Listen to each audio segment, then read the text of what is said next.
Hello guys and welcome to the MLS Road to Glory episode 2. Let's just jump straight into it. So I'm just going to go over just a couple of the teams that I had from the first episode that I put in. And this is as follows. We got a little bit unlucky here. The in-season, obviously this was the first game week, in which case then it was splitting everyone into each league. And unfortunately I think this one, despite Passage getting 125 as the captain and Daniel hitting 102 there, it was unlucky because Wilfred Zaha actually ended up having his wife had a baby, such as it was expecting, which has now been born, and hopefully he's going to go into the next game. So it's a little tough there. We were nearly close to the 330 essence, as you can see here, hitting 308 points. If Wilfred Zaha just kept a clean sheet, if he just came off the bench or just played and hit 30, we would have hit some that of 20 essence. So it's a bit of a shame, but what can you do? Same with the other team here. I mean, Chris Brady was always going to be a difficult one. They lost 4-2 to Columbus. So obviously you can see there's 4 goals. Only got us 9 points. Schnegg, not a very good start from him. I think he had something like minus 16 AA. Which is not good enough, to be honest. So you may think of most likely just getting rid of him at the moment. I think he's sitting at about £9. Pay a little bit extra than that, of course, but it's a shame with that one. Jakub Glesnes had a good result against Orlando with 4-2. Did okay there with the 59 points, so some decent AA. Ashley Westwood, again, decent, is okay, a bang average in a 2-2 draw away from home, to be fair, to Seattle. So I always knew this secondary team was always going to have it difficult. That is essentially the main team, unless obviously anyone comes in independent, obviously fixture dependent. Then obviously we've got here Ignatius Ganago, who I saw the last probably 20-30 minutes, I think, of the game. I can't remember when I saw it, but I saw Ganago looked really good and quite sharp. So I'm hoping he can do something for New England in the next coming games. They drew 0-0 to Nashville. And then we go through to the classics, if you want to see this, of course. Again, nothing here, unfortunately. Lloris keeping that clean sheet. Into Miami's back line just looks shaky as hell. So Weigand, he's actually injured now for the next couple of weeks, done a hamstring, but I think I've got rid of him anyway. He's just not a player I sort of want in my team that's going to put up these sort of scores. Christian Espinoza, now what a player, 165.5 points as my captain, hitting 2 assists, lovely 20 points something AA as well. As you can see here, hitting a base score of 97.9 before all the captain bonuses and the card bonuses. Christian Arango unfortunately couldn't be part of any 4 of those goals in the San Jose Earthquakes 4-0 win against his old club, Real Salt Lake. Maybe he felt a bit sorry for them and didn't want to score against his old club, but next time do it. And then also Luis Suarez unfortunately didn't really do all too much in that 2-2 draw there. Like I said, with Weigand at home to New York. Next one is going to be this one here, hitting 325 points again, not enough. But 37 for Fry. Andre again, Oyemar actually had an own goal, which was a shame. Rusnak getting an assist there with 88.4 again is very nice. 102 points after those bonuses, and Miguel Almiron 72.6 with 118.3 with the captaincy bonus as well. Which was a good solid start for him, considering I think Montreal's is going to be quite a difficult fixture, even when Atlanta are home, sort of obviously gelling everyone together and seeing how they get on this season. And Christian Ramirez, a shock loss there for LA against the new team of San Diego. I think San Diego looked quite solid there. Christian Ramirez barely got a touch of the ball.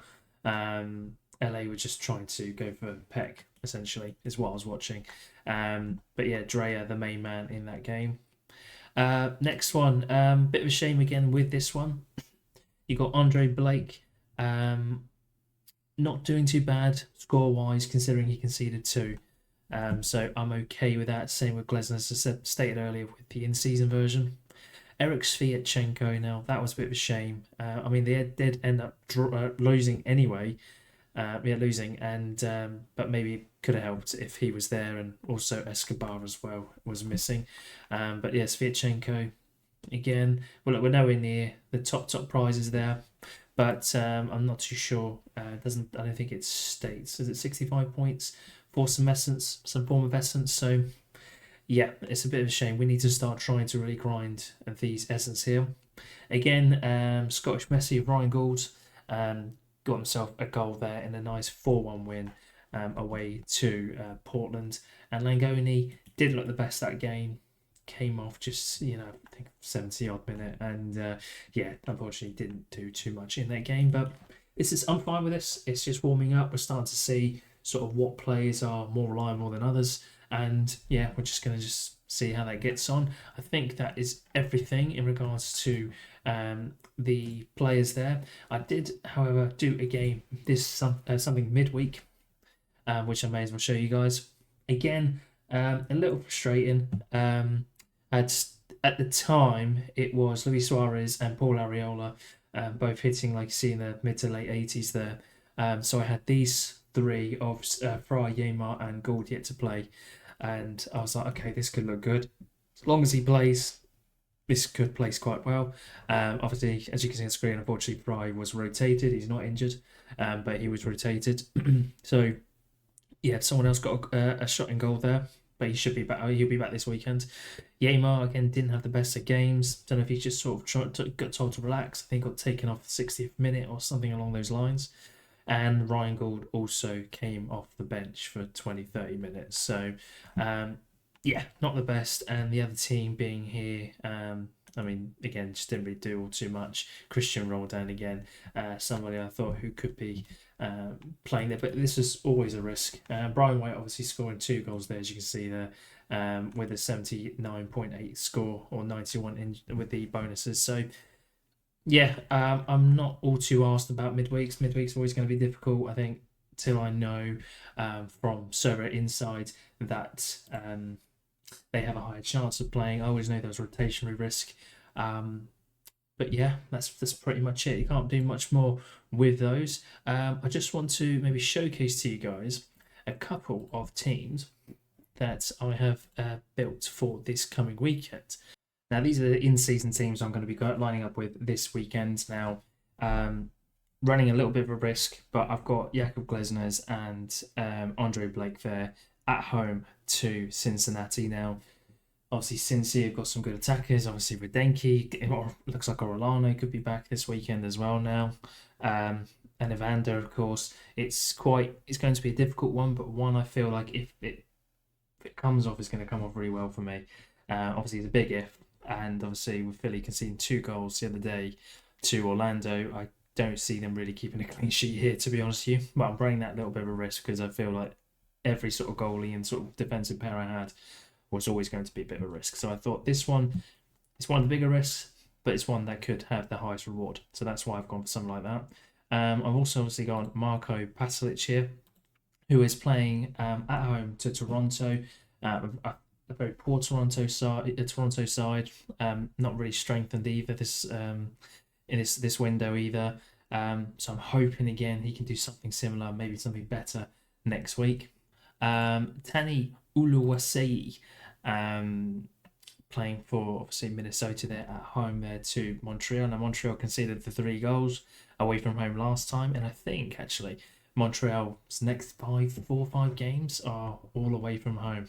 So I do feel sorry for them. They're going to be very fatigued in these next couple of games, all that travelling, obviously cross country. So yeah, that's going to be difficult for them. So hopefully that's something that's going to affect them again this game, considering I think the last game it was 3-2 against Atlanta. I think I remember Alron scoring or assisting that game. So away to Atlanta, obviously going to be away to Minnesota, and I believe it's 4 or 5 games on the bounce. So like I said, fatigue could set him here, and also just generally away, it's going to be difficult for any sort of MLS team because of the travel. So Oluwasi should be the starter there for Minnesota. If we maybe look at these lineups here, looks like they're playing a 2 up front. Tani Uluwasi being a 70%er up front there. So yeah, hopefully he keeps the spot by scoring a goal. Hopefully, some point. Well, hopefully this weekend, which would be really nice. Then we got David Pereira da Costa. I'm excited to see this guy. What time is it at my time? 3:30 a.m. So I'm probably not going to be able to watch that unless I caught maybe the first 10-20 minutes to see how he sort of gets on, depending if I watch all the games or not.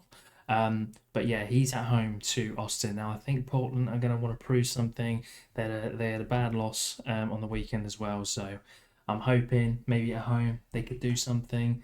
But it's all if and buts. I'm hoping he contributes in some way. Hopefully some decent AA, sorry, or obviously some a goal or two. That'd be really nice. Into team 2 here. Let's get that here so you can properly see. Again, in division, this one's obviously in Division 3. The other team was in Division 2. Now, at the time of doing this, I'm talking about Wilfred Zaha.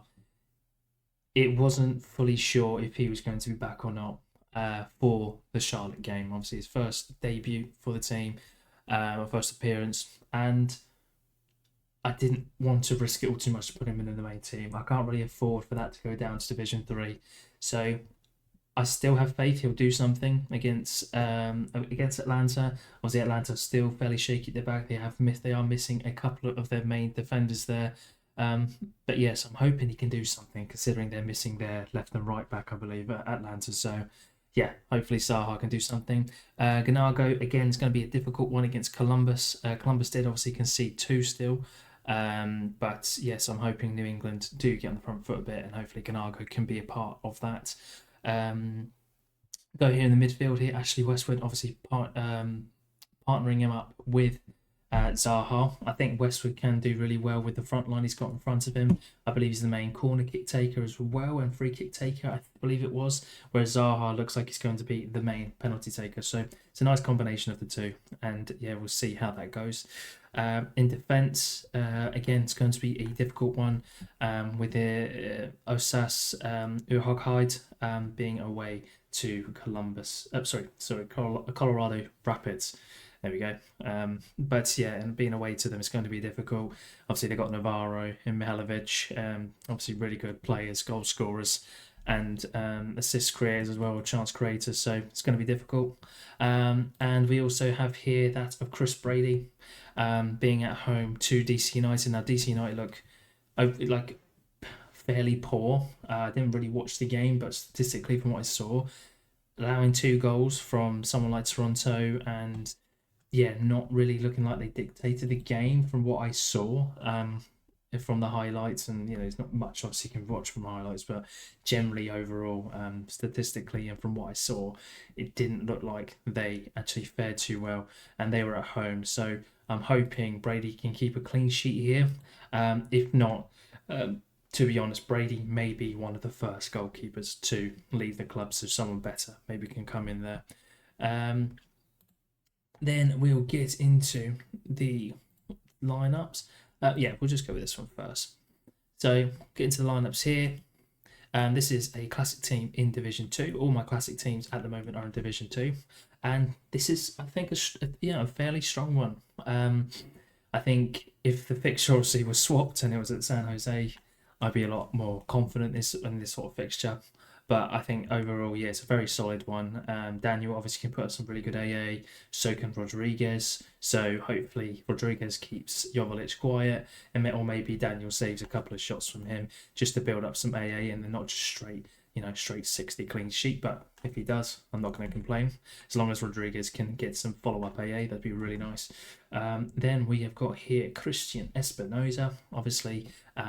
Got a brace of assists and two assists last game. Can he do it again this game? They're on a high now, obviously winning 4-0 against RSL. Obviously, I still feel like he can do it, and I'm really excited to see how he goes. In the extra slot, I went obviously Christian Arango again. I'm hoping if San Jose do something against Sporting here, Sporting Kansas City, then hopefully Arango will be a part of that. So I'm hoping that 4-man combination could do really well and pull up trumps for me. And then obviously we've gone here there of captaining Jonathan Bamba at home to DC United. to DC United. There we go. Can't speak. It's late. But yeah, that's one of the teams. And then the last two are going to consist of Stephen Fry, Yeimar. Like I said, I've sort of gone like a little stacks, I guess, this week, especially the first two classic teams, and I'm quite positive about both of them. Obviously, they're away from home, and Seattle haven't really been able to keep a clean sheet since the start of the season, and in the CONCACAF Champions League, even though they're playing against some lesser teams, they are still conceding a goal. So I need him, Stephen Fry and Yeimar, just to be a bit more defensively astute, a bit more defensively solid, and hopefully they can again pull up Transfer and pull up some really good AA alongside that. Obviously, I had to captain Albert Rusnak, solid player. Again, if this team wants to score any goals, I am very confident that he's going to be a part of that. I think more or less assisting than scoring, but nonetheless being a part of the goals in general. Then Jordan Morris, again, he's been playing quite well recently as well. So again, I'm hoping he can do something for me. And then obviously we've got Miguel Almiron. So if Atlanta do score some goals against Charlotte or vice versa, I sort of win hopefully either way. That's if Zaha's scoring or Westwood scoring with Charlotte and vice versa with Almiron against Charlotte. So hopefully that is the case. But another lineup I am indeed excited about. Let's get this reloaded. And then we're going to go for the third and final classic team here. And this, again, Divisions 2 side is going to consist of that of Hugo Lloris at home to New York City. Not the most confident again on this. New York looked good against Inter Miami, but with Inter Miami's defense, I think a lot of teams do look good, to be fair. So yeah, I'm not that confident on this. He has kept a couple of clean sheets in a row, though, mind you, with LA. But I see he's probably going to concede this game. But as you can see, it's probably my favourite team was at the start. Middle team is obviously another strongest one, but then this one, again, it's got strong players, but I don't think it has as high a calibre as the others. Then we're using Mohamed Farsi. Didn't want to use him in this particular game week away to New England in my in-season, so I thought I'd pop him in here because I didn't have the best defenders with good fixtures, so I thought I'd pop him in here. I think he can score okay, and it's more or less hopefully helping towards XP bonuses as well. Then we've got obviously Christian Roldan hit some really nice AA. I think it was 40, 50 or 60 AA. I can't actually fully remember, but one of the last games. So he's been fully rested and didn't get played at all, I don't think, midweek. And then obviously you got Luis Suarez and Ryan Gould. Luis Suarez coming off the back of, I think it was a goal and assist midweek, which was nice. So hopefully that gives him some confidence going into this league. And obviously having Messi alongside you, it's always going to make it that much easier. So with the way Houston looked, without Sviatchenko and Escobar, hopefully they're not playing this weekend. I have seen news that they're probably going to play this weekend. To what capacity? Are they going to come off the bench? Hopefully that's the case. It's just off the bench, because if they do start, I think Houston do have a nice defence in front of that goalie there. And then obviously, like I said here, Ryan Gould. Now, LA didn't look themselves. Their midfield is very shaky and don't look that solid at all. So again, with Nelson, Gould, Brian White scoring too, as you saw earlier in my midweek team, I think they're just full of confidence, and I think this is a team that can do really well. I think Vancouver as well, they've been linked to a couple of other really seriously good players, or at least one, which is that of Dominic Fitz, if you've not heard of him, in the Austrian League. Yeah, so very exciting times, I think, for Vancouver, and I think overall they're just a very solid team. So yeah, but I think that is everything in regards to the classics, and also obviously my in-season limited. Again, guys, in regards to the sheets, keeping it fully transparent, we have got rid of a couple of players that I just felt like were just not it. I can't actually remember fully the names. I think it was somebody from San Diego in one of the teams. And also I think it was a defender. I'll see if I can try bring that up in a minute for you guys if I remember. So yeah, just don't hold me to that. But I did get rid of a couple of them, so hopefully that will go into the war chest to maybe bring in another midfielder or defender. I'm actually half tempted with seeing obviously that sell on value to potentially sell the in season just while they're at essentially their highest. I need to get this updated as well with the latest thing. That's probably more the 380, maybe 400 mark. I think there are there's some players that have dropped and some players that have gone up. Like Pasic has gone up, but people like I think it was Westwood, instead of 31, I think he's about 20 now. So there's things of that. So obviously it's all up and down. Some are down, some are up. So I think it sort of balances out. So we'll say about that 400 mark.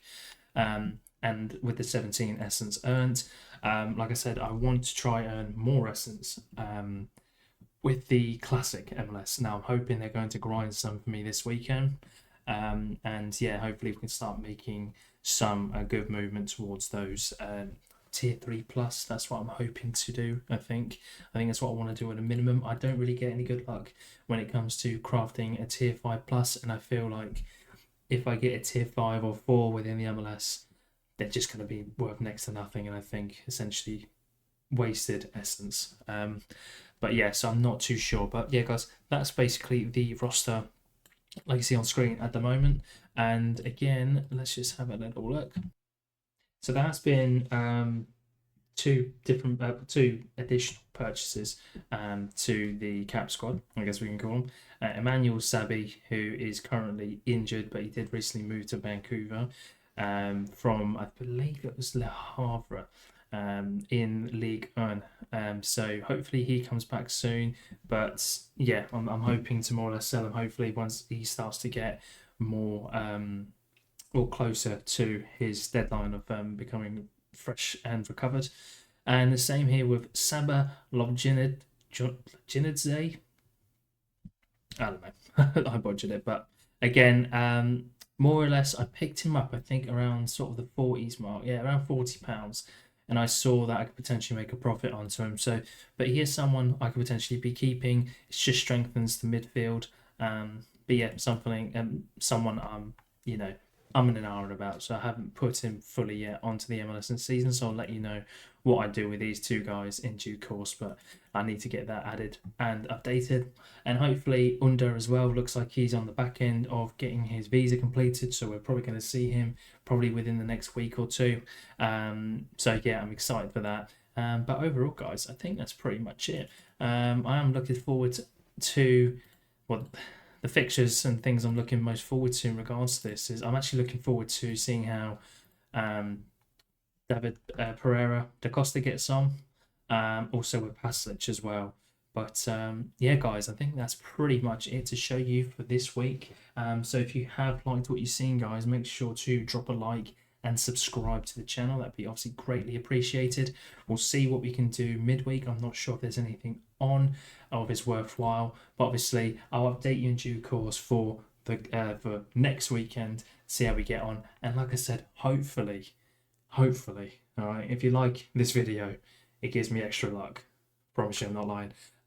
But yeah, make sure to like this video for me. But yeah, hopefully we get some sort of decent essence or some card rewards potentially, or even some cash, of course, from the in-season. You'll never know. But like I said, guys, like, comment and subscribe. Thank you for watching, and I'll see you in episode 3. Bye-bye. And just a reminder, guys, if you did enjoy this video, make sure to hit that subscribe button and also hit that notification bell so you're notified every time I upload.